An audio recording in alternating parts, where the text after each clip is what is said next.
Hi, I'm Meta Spencer. Today, let's have another talk about Citizens Assembly, shall we?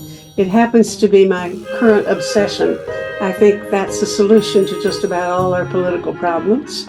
And I have a woman here who's going to tell us more about citizens' assemblies. We've had several conversations already with other people, but there's always more to learn, and I'm going to be doing something that is, in a way, similar to a citizens' assembly. So I need some advice about how to do it right. Her name is Marjan Assassi, and I'm going to ask my friend Jill Carr Harris, who's going to be sitting in on this conversation and participating with me, to introduce her because she wrote this information down when I was too busy to capture all of the biographical details that I need to do to tell who Marjan is. So, Jill, introduce our guest, please.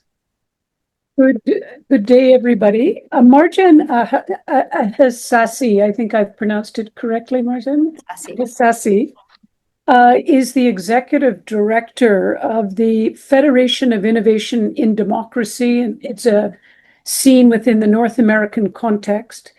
And Marjan is really a very active an ardent supporter of the power of citizens' engagement. She looks at the whole set of issues around inclusion, bringing citizens together. She does a lot of strategic policy advice. Her background is in international relations with a degree in law and from international relations from U of T and law from McGill. UT is Toronto. Toronto, yes. And we're just absolutely delighted to hear, Marjan, that you produced a book last year in August 2024, which I hope all our listeners will buy. It's called Activated Citizenship, the Transformative Power of Citizens' Assemblies. And it's on that subject that Marjan is going to speak today. So we really look forward to your talk or your interaction with us.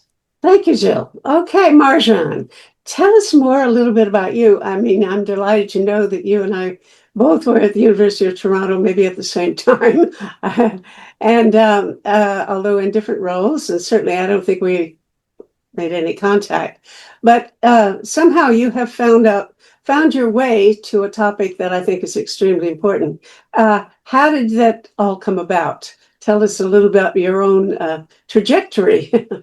I'm happy to. Thank you so much, Meta. Thank you, Jill. It's great to be here. And I too am obsessed with Citizens Assembly. So it's nice to be in your company.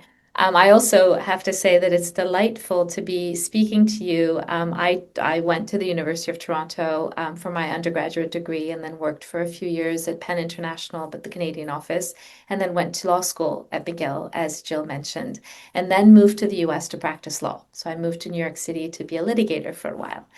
And so the way that I've come from that journey to citizens' assemblies is we moved to Washington, D.C. about 20 years ago, and I moved into international development. I worked at the World Bank for a while. I was at the National Democratic Institute for a while, always working on governance and rule of law issues. And then for me, quite frankly, 2016 was the moment where I felt, and I had at that point raised two kids in Washington, D.C. I just really could not justify going around the world trying to help other countries with their democracies and their democratic institutions when it felt like ours here in the U.S. certainly needed a little bit of tending to. And so at that time, I decided to pivot. But I didn't feel that I was fully prepared to pivot without really understanding the US. Even though I'd lived here, I really didn't know very much about local governance and all of those different issues. And so I went back to school. I actually applied to Johns Hopkins and got into their doctoral program at SAIS, the School of Advanced International Studies, and started my doctoral degree there. And sort of to answer your question, the question that I had, my problem statement was really, why are the citizens of more developed democracies, and looking at Western democracies mostly, so disengaged from political institutions? And then the second part of it was, are there platforms out there that once you participate in them, make you want to engage with your political institutions more? And so that's how I came to citizens' assemblies. I knew about deliberative democracy, but I didn't really know anything about citizens' assemblies. And at the time, as I was finishing my first year of coursework, President Macron had just launched the very first national French Citizens' Assembly on climate, which President Macron launched in 2019 on the climate. And so I was born in Geneva and speak French. And so I was able to go to France and be involved as a researcher at the time. So I was able to do a number of surveys with the participants of the assembly. I was also able to meet with the organizers and the implementers and the facilitating team.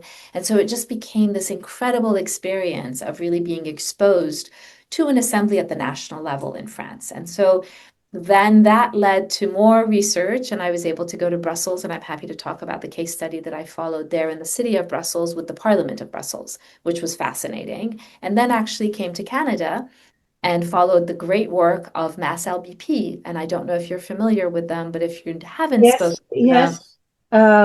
Forgotten his name, but I did a show with him. with Peter MacLeod. Mm-hmm. Yes, wonderful. Peter is actually on my board and has been an incredible mentor to me.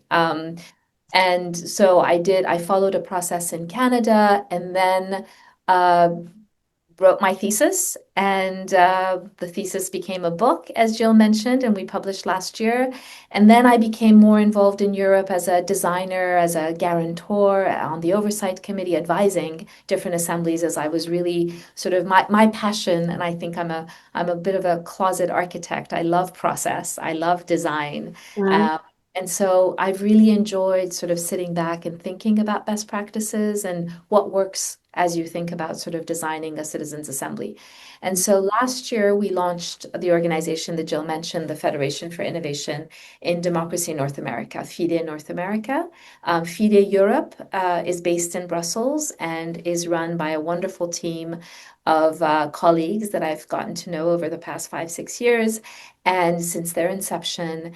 And so we have followed suit and we're building on the great work that they have done in Europe to really try and sort of advocate for citizens' assemblies across the United States and Canada as well, though, of course, you are far ahead of us. You are wonderful. I love you already. Do you know Hugh Pope?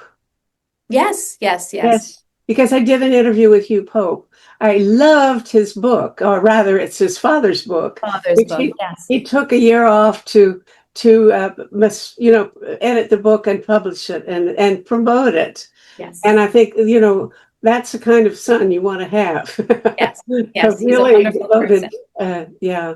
So I actually got to know Hugh when the second National Assembly in France, I don't know if you followed that, on the end of life, which is a topic that I'm happy to discuss.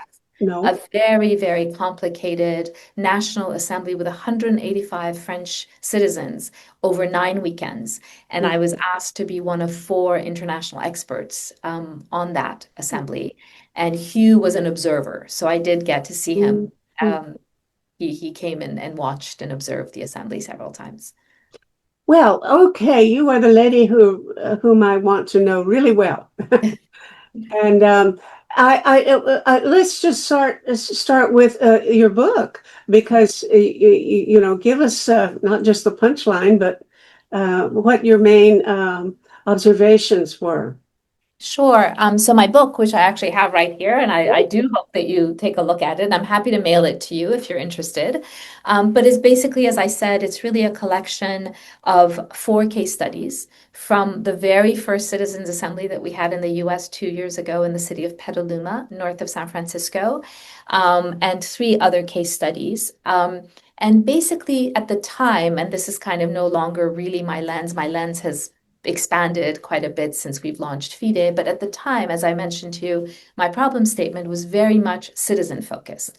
So my whole effort was to examine citizens' assemblies and see whether they activate citizenship. And the way that I measured that activation of citizenship was based on 5 variables that I kind of at the time just kind of was doodling and trying to come up with based on the research that I had done.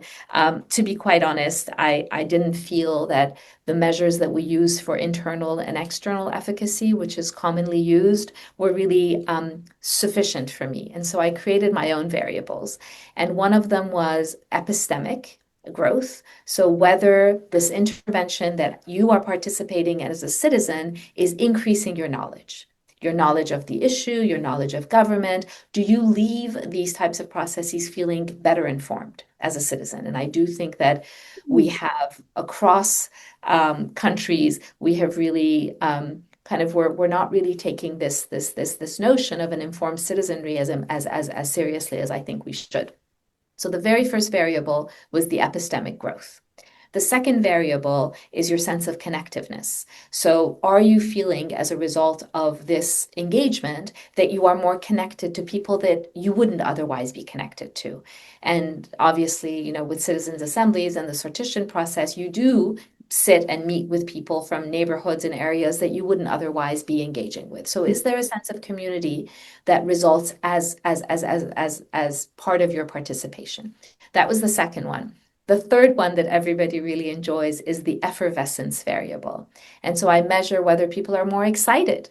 Are they more enthusiastic as a result of their participation? I don't think we talk enough about the need to be excited about our democracies. So that was another fun variable that I looked at.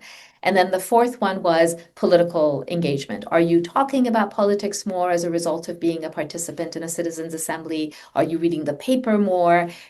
Those types of measures. And then the final one, which is really one that has, I think, sometimes things are important to you that you don't really realize until you really dig a little deeper. And I think I was born in Geneva, but I grew up in Iran during the revolution and the war. And I lived there from the age of 10 to 18. And the issue of voice is one that is really important to me.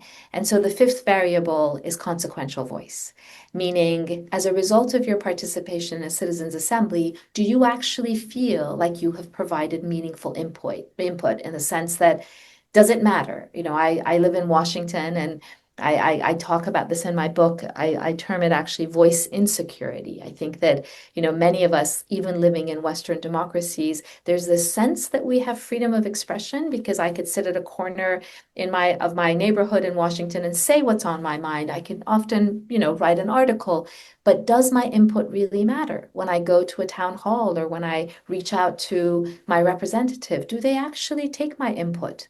And so that last measure is whether you feel that you have consequential voice. And everything else you can control. All the other four variables, you have some way of making it better or worse. I'm not sure you always have the power to make officials listen to you as much as you want. And clearly right now, we're watching the U.S.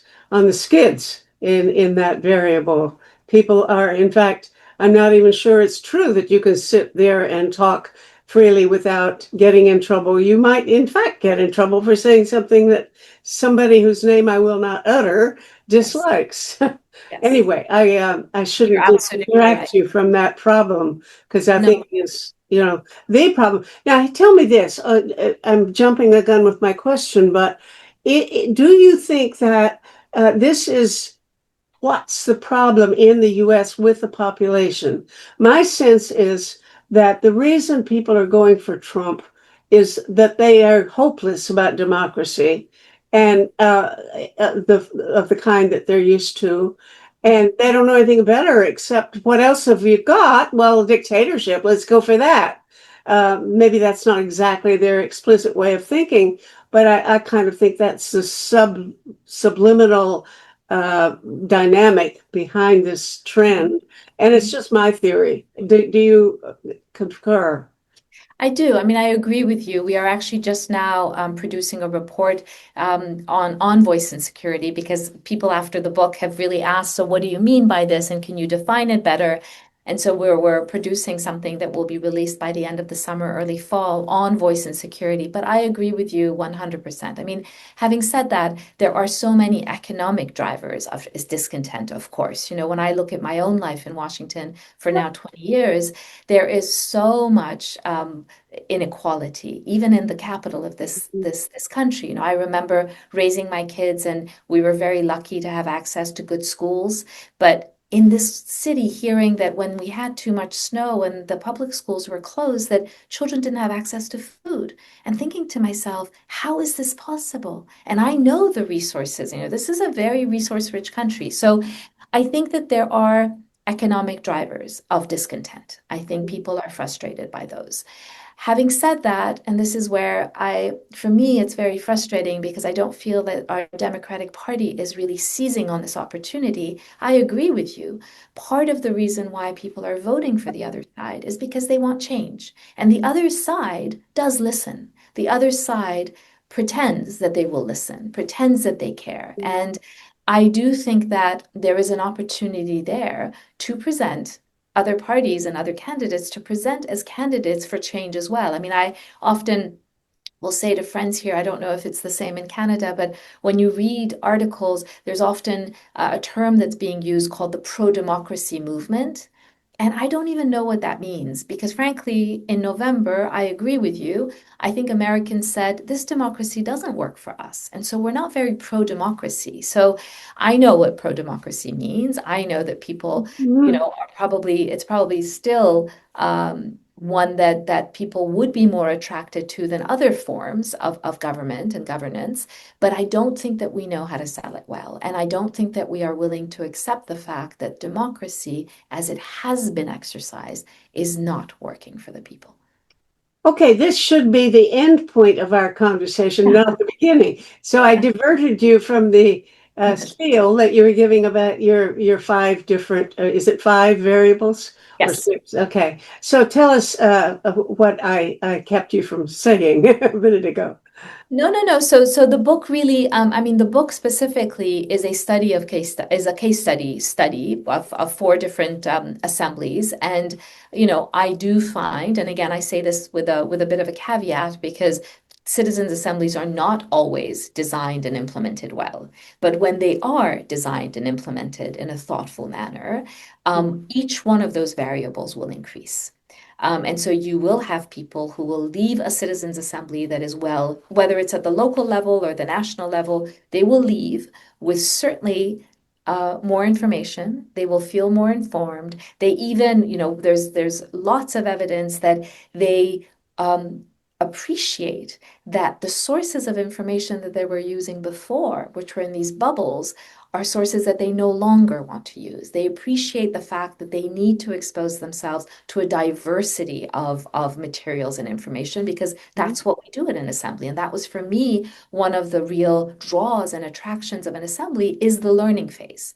Is this phase where, you know, the 1/3 of an assembly is about listening to experts and hearing and learning more. So yes, on the first variable, people leave an assembly feeling more educated and more learned, both on the subject, but also about government. They learn what it means to make difficult decisions, the trade-offs that are involved, the compromises that are necessary.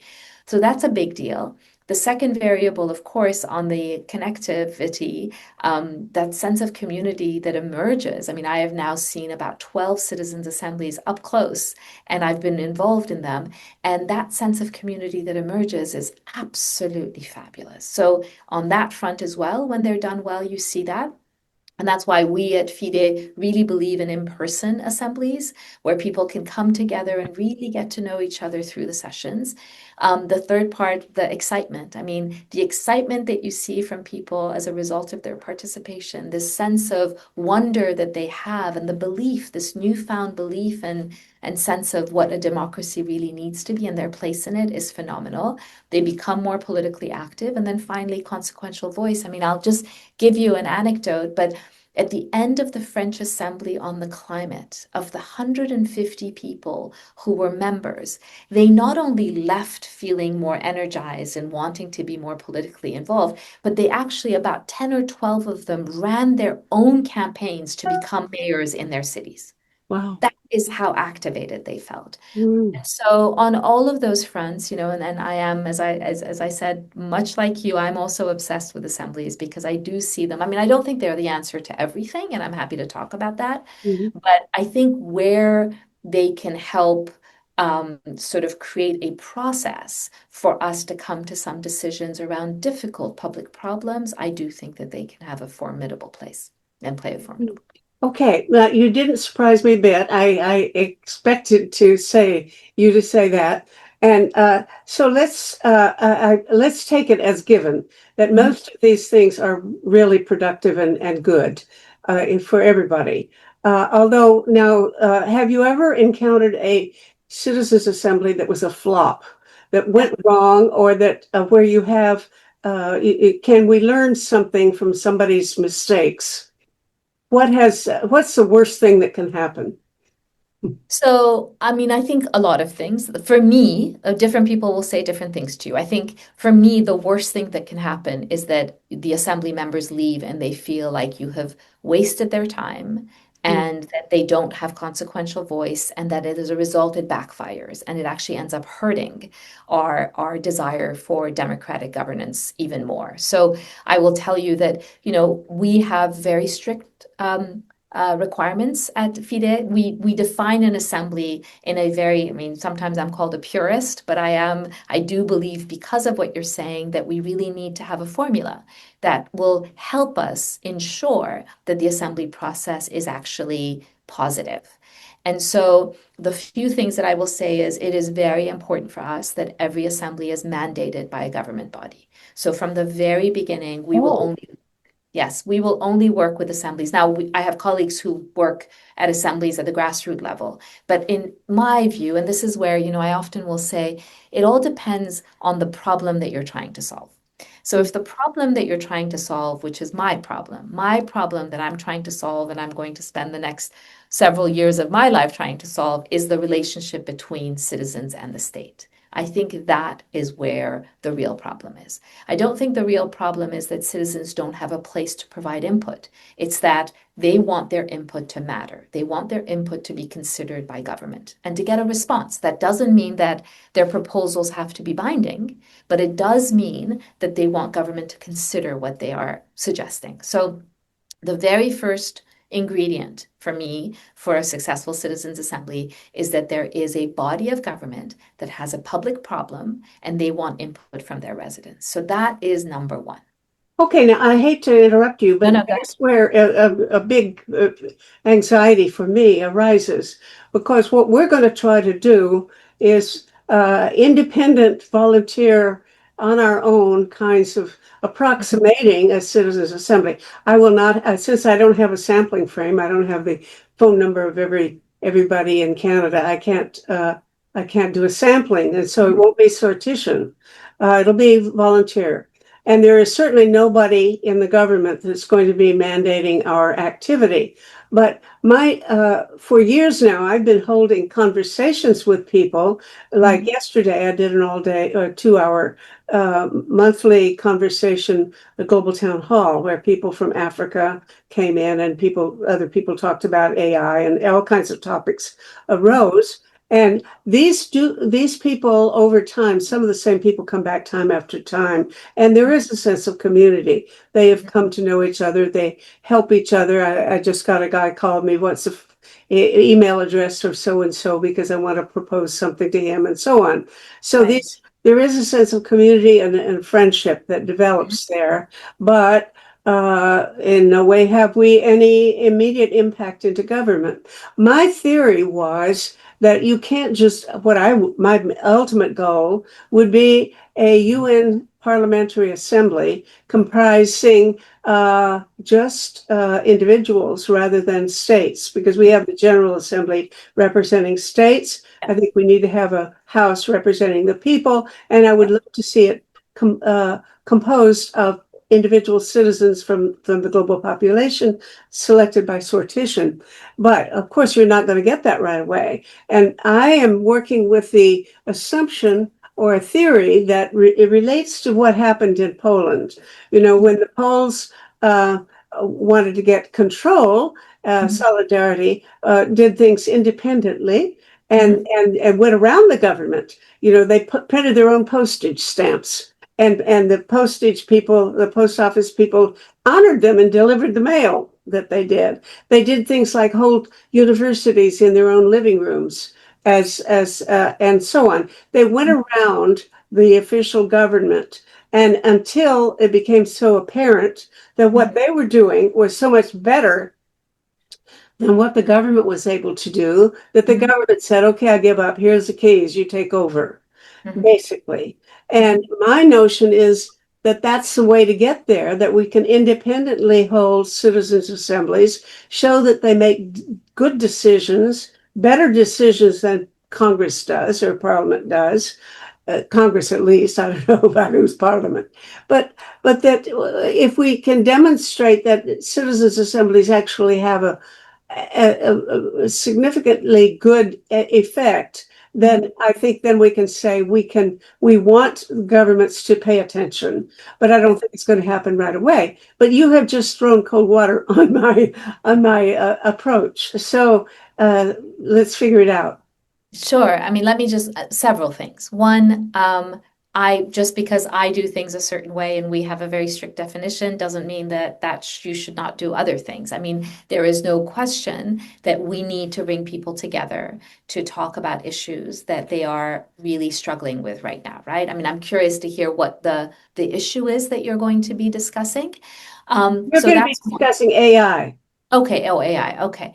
So I think that, of course, I mean, we need to also experiment. Citizens' assemblies are rather new, even though, there are parts of Europe where they've been doing these for 10 years or so, and we do see how they're growing everywhere. And I will say it's been very exciting because we are now seeing a steady but slow growth in the United States as well. And I'm happy to talk about that as well, with cities involved, and we're doing something at the state level. But so I think, to answer your question, experimentation is very important, right? So we do need experimentation, and we need experimentation at different levels.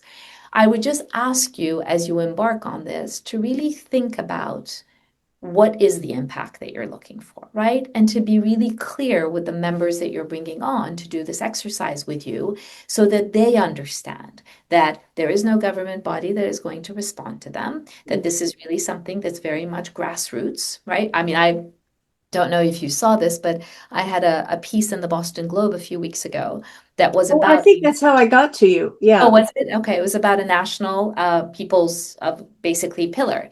And the idea there, it was really a provocation for this government saying, if you really are the voice of the people, as you pretend to be, then you should set up a national citizens assembly of Americans across the country. But of course, we know that you're not. And so in the absence of that, perhaps philanthropy can come in and help us set up a national people's branch, basically, a fourth branch of the government. So I'm all about experimenting. I just think that we need to be very clear. What I worry about sometimes, Meta, is that I do think that certainly in the United States, as a result of November especially, there are lots of groups that are trying to bring people together to have dialogues and to put proposals together. I worry that when people come together and they create these proposals, if they don't see this moving forward, if they don't see something happening with these proposals, that can also create some disenchantment. And so I think being very clear, and I'm sure you will be, in communicating what the impact is, what is your theory of change around this grassroots effort, I think will be really important. And also just to add to what you said about an assembly at the UN. So last year, I was invited to go to the European Commission, where they had a citizens panel of all EU countries. So there were 150 people who were brought together, I think, over 4 or 5 sessions to Brussels to actually write proposals around hatred in society. And it was just a beautiful effort. But of course, in that case, because it was a citizens panel, the European Commission had commissioned it, and then the report went and was submitted to the European Commission for consideration. Now, we need to think in terms of whether or not um, I'm going to be doing something counterproductive, because what you said is that it may not work.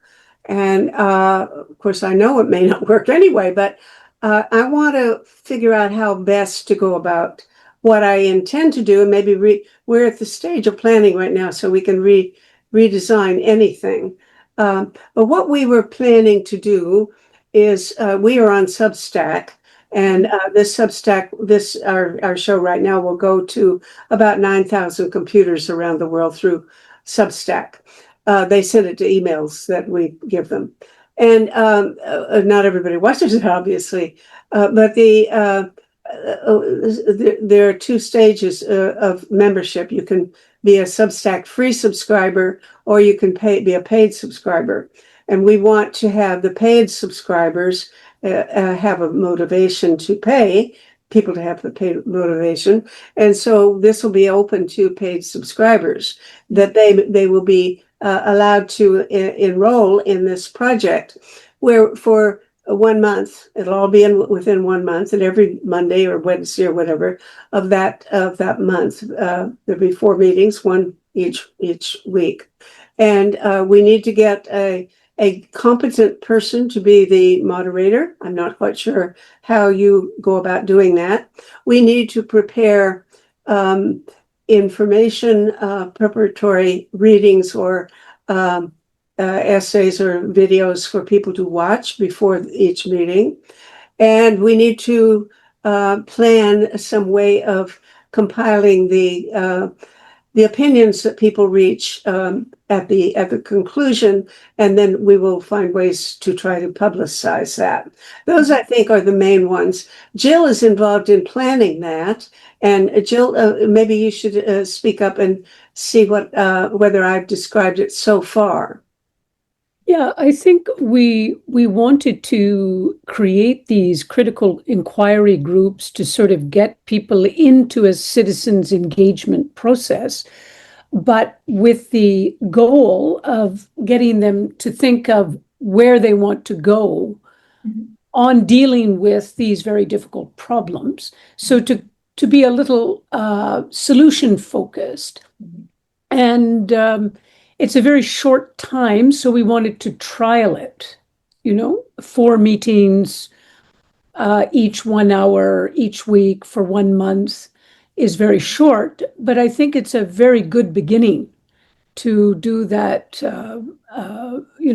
engagement, to really let people understand what citizen assembly formats are, if you will, without the sortition part. So I thought that was quite an interesting way of really getting to some of the key aspects of artificial intelligence, which is on everybody's mind. You hear it being spoken, and people are either full of a lot of curiosity or a lot of fear. So I think sitting down and looking at specific aspects of it is going to be very, very helpful for those who are grappling with these problems. Well, so if I may just add a couple comments, but also questions. So, you asked me, Meta, where have I seen citizens' assemblies be a flop?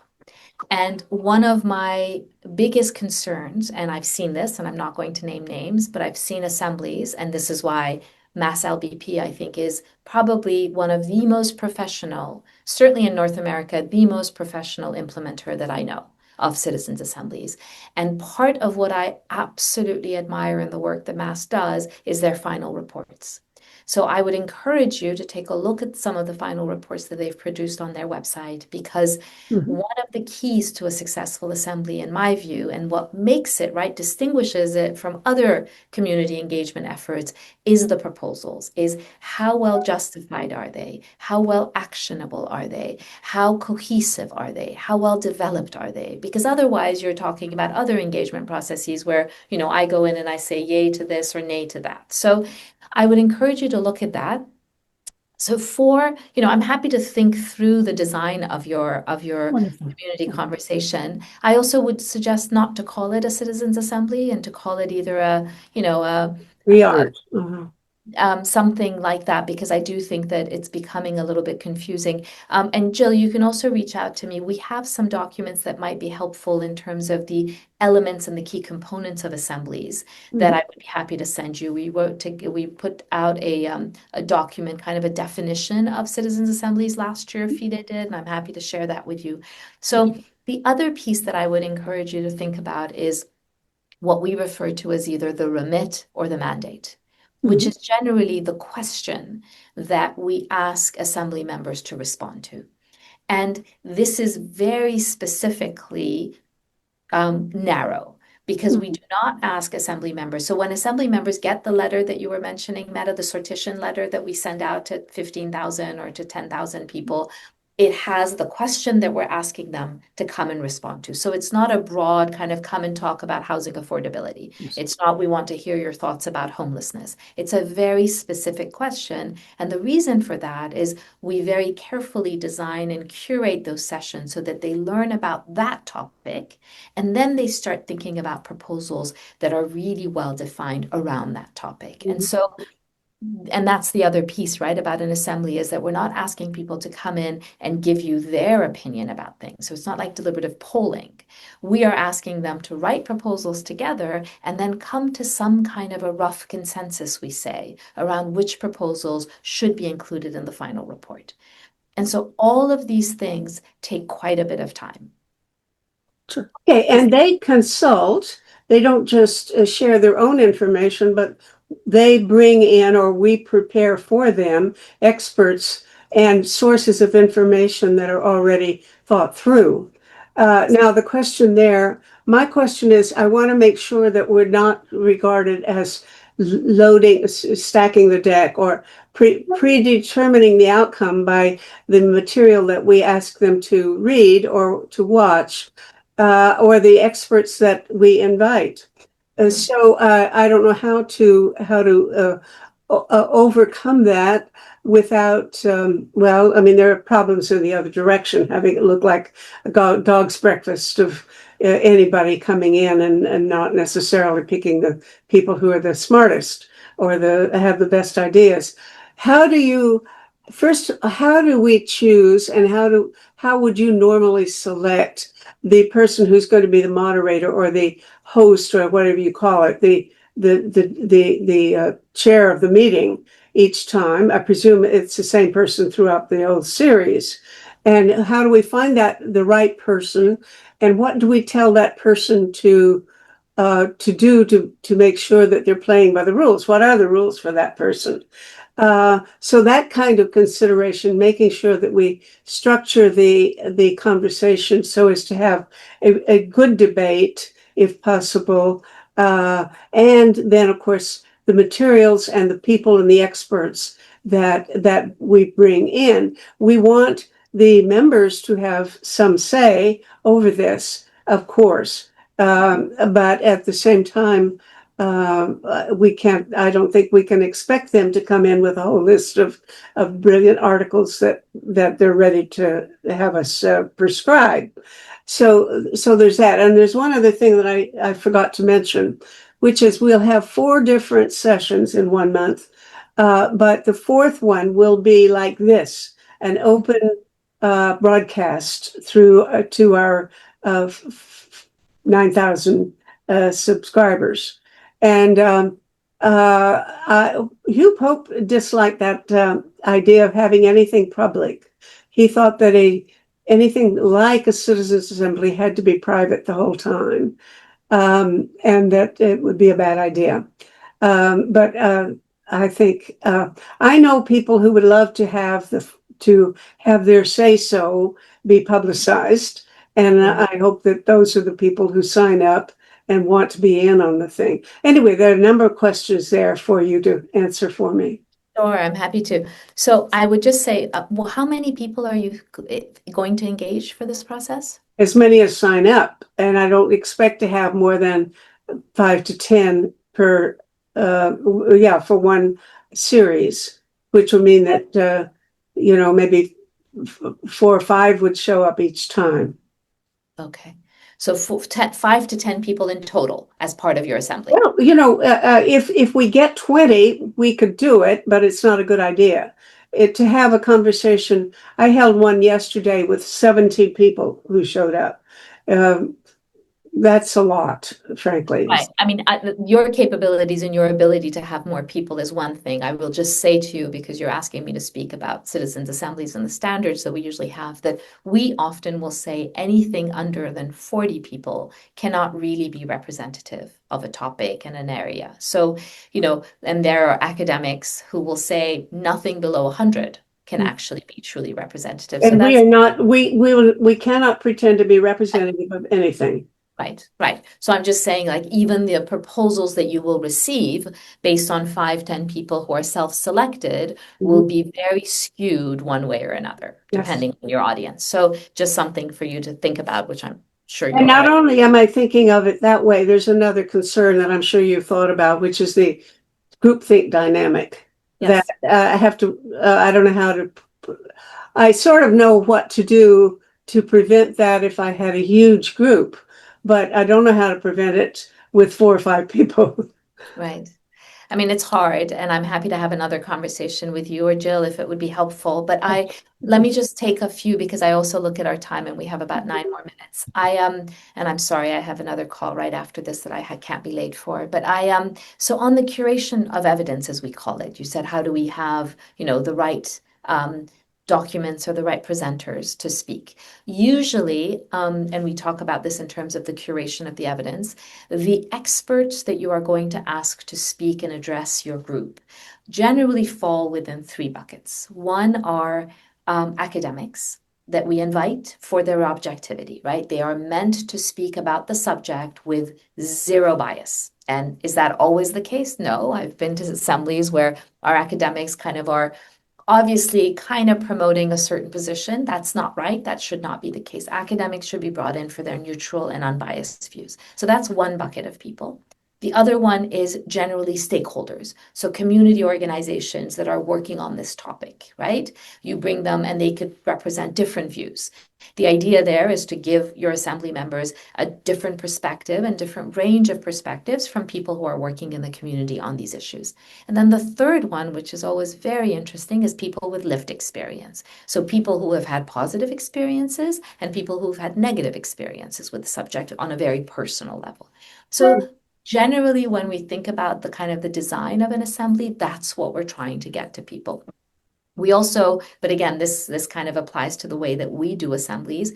We often will not send people documents beforehand because the 3 of us will likely read them very comfortably. But there are certainly people in communities, when we bring people through sortition, that are not able to read some of the heavier pieces that we might send them. So we want to make sure that when people come to the assembly, they actually start at the same level. Now, again, this is with the full knowledge that there are people who will read for days and weeks on the subject, but that's kind of how we try and level set. On the question that you had about the public and doing this, so I disagree with you a little bit in the sense that I think that plenary sessions, which means, when you have the entire assembly together, those should be live streamed. I think it's really important for the broader public to see what's going on and what kind of conversations are being had. Smaller discussions, I think for the initial phase of an assembly should be kept private. We don't even allow journalists to sit. It's very important for the smaller group discussions for people to feel comfortable with each other and start sort of trusting each other and building that kind of social cohesion. So I don't agree with. Oh, no, but we do agree, because the first 3 are private. Okay. Only the last one will be public. And of course, everything is they're all plenary sessions, since it's going to be a small group. Right. But I mean, I think, one of the things that I've also learned, Meta, is that whenever we struggle as organizers and designers with a question, I think we should ask the assembly members.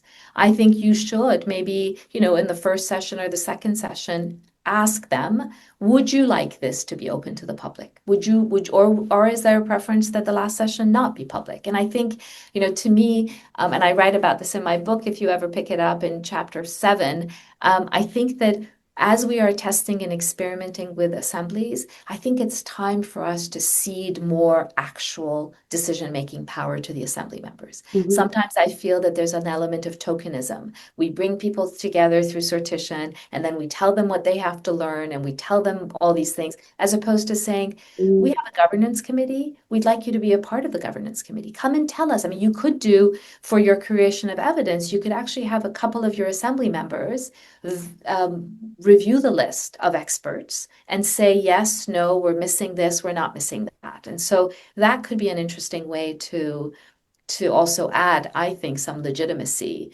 to the experts that you decide to bring. As for the input, beforehand, having people read difficult questions, essays or published articles, no, I agree. I don't want to have that. But we do a lot of forums already.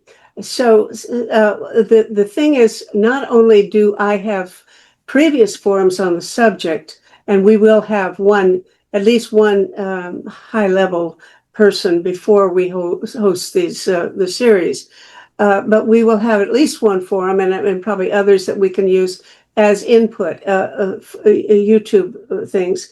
And if we don't use that, there are hundreds by now of YouTube videos about AI by sometimes crazy people, but some of them are good. So I would think of expecting, and I think I had already planned to expect people to watch at least one of these assigned videos in advance, which I think anybody can do. Most Sure. of them are. We will pick ones that are intelligible to ordinary people. Can we get perhaps some design inputs from you specifically on the AI? Take a little time to think about it. Let's get back in touch with you and keep the conversation going, because I have many further questions for you. And I'm just wondering, what is the best way to do that? I mean, I'm happy to do. My job is to help every process, whether it falls squarely within our definition of an assembly or not, be better. And actually, it's interesting you say that, Jill, because when I speak to mayors, especially, it's hard to do an assembly. So my new pitch is just take components of what I've described to you. It will still make your engagement stronger and better. So I would be happy to do that. And I think as you maybe think about this, let me know. We can have another call, and I'm happy to sort of, just answer your questions. If you want to send me an email with your questions, or if you have a sample design that you want me to just look at and just give you my opinion on, I'm happy to do that. I will be away from August 8th until August 25th. But otherwise, I am around and happy to help. And the only other thing that's on my mind that I'm just going to add, because we started talking about this, and Mita, when you said that, that it is not going to be government mandated, and we were talking about impact and thinking about the theory of change, and your theory of change for this specific exercise is perhaps one way of going about this is to take a small group from your 5 to 10 assembly members and task them with moving the proposals forward, so that they have a responsibility once the assembly is over and they have their proposals. If there's a common understanding that this body would be a better body to try and promote, or maybe it's just having it written, getting it published. So whatever it is that your group and you as organizers think will be important to the success of the assembly, perhaps a small group from within the assembly can be tasked with that, so that they then move it forward. Well, let me tell you something I've done before. I ran a series of 25 shows about various proposals for global warming technologies, and I arranged it with the Canadian Pugwash group, that they would have some members of Pugwash be part of every panel discussion, asking questions and so on, and of the forum speakers.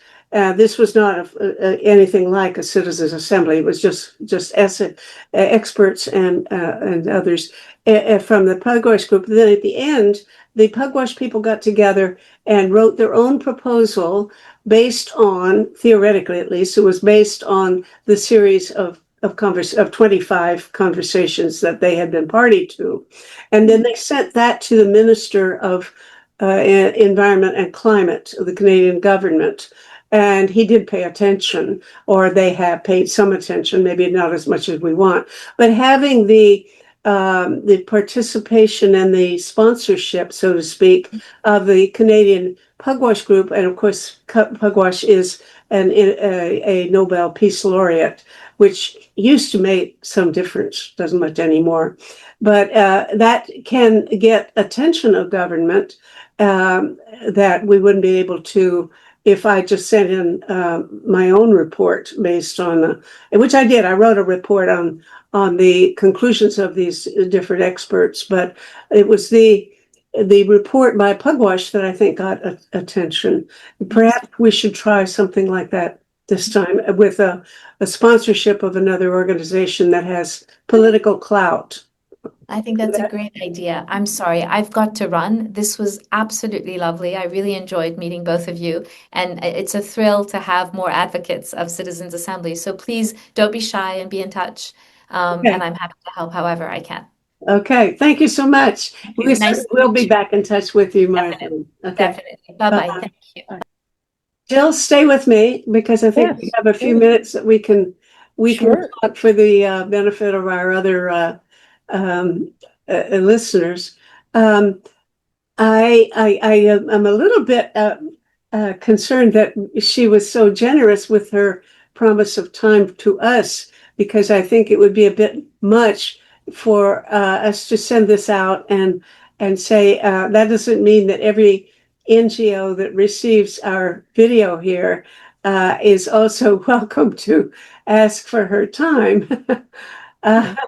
Lest I think she was maybe not aware of what might happen, that she might be inundated. Deluged with letters, yes. Mhm. Well, I learned a lot from that. Now, I'm not sure that I have learned how to best pick our expert. What do we want to call this person? Moderator, or the person hosting each meeting? I think we do want somebody with some expertise, and we need to decide that in advance before we even publicize or open the thing up for people to join. But at least the people watching this will have some advance notice of the kind of thing that we're planning to do. And what else should we tell them? Yeah. Yes, that we will be back to them with the specific question, because she's made that very clear, that we need to have a question. Mhm. And we'll also have to have as you say, the resident expert, or as I've called it, resource lead of the discussion Mhm. in place. And then people will feel comfortable to join, I think, if they identify or associate with that. Well, I wonder if we cannot get authorization from Macron to host this, or from Guterres to host this. So, and I don't think even Trump would be in favor of hosting this. So we have to figure out how to approximate having a mandate from government.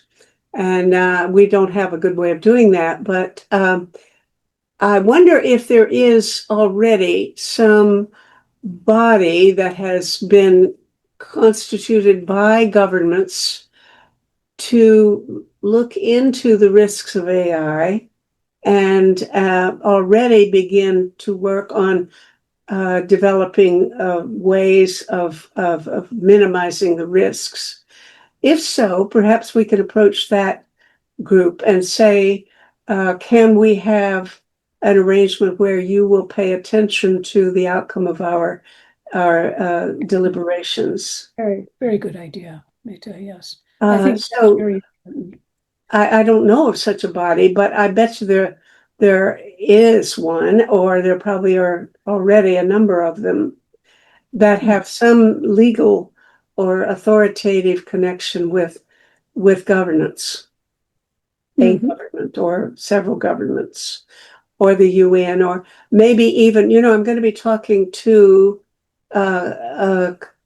Calypso Nicolaides about her connection with I think it's the EU something University Institute of some kind. I don't know anything about it, but she's big in it. And maybe they have already some government mandate of some kind. And maybe she can give us some advice about how we could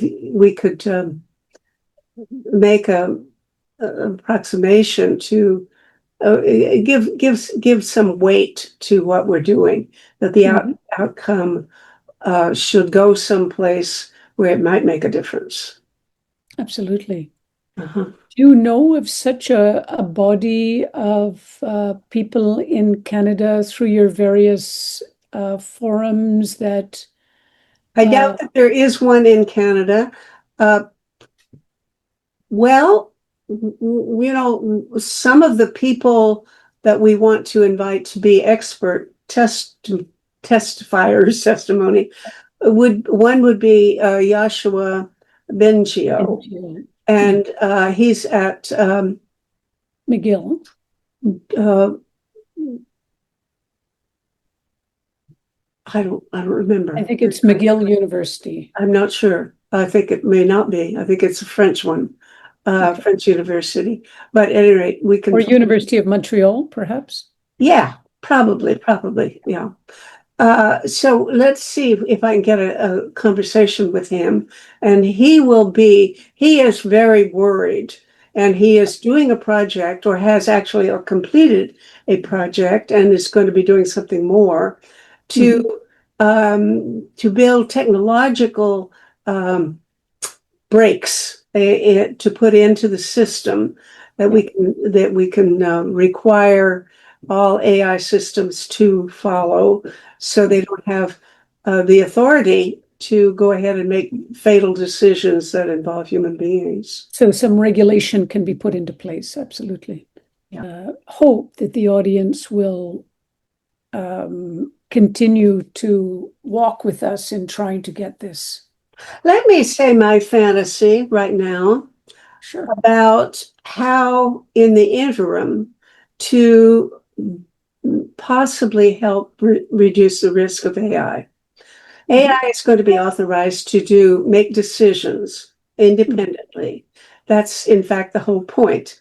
If we don't have AI free to go out and investigate, what financial investments we want to make, then we aren't getting the benefit of AI. But then if they do that, they're in a position to go ahead and sign on. They might be in a position to commit us in ways that we would definitely regret or come to regret. So I think that the immediate danger is that we should have a system saying that before AI makes any serious decisions that could be injurious to human beings, it must get a human authorization. Consent of some sort. But now, where do we get what do we spell out as the kind of consent that we demand? Do we insist that we get Donald Trump's consent? No. Do we insist that we get Elon Musk's consent? No. I'm not quite sure that the person we choose to give the consent is somebody that everybody would agree to.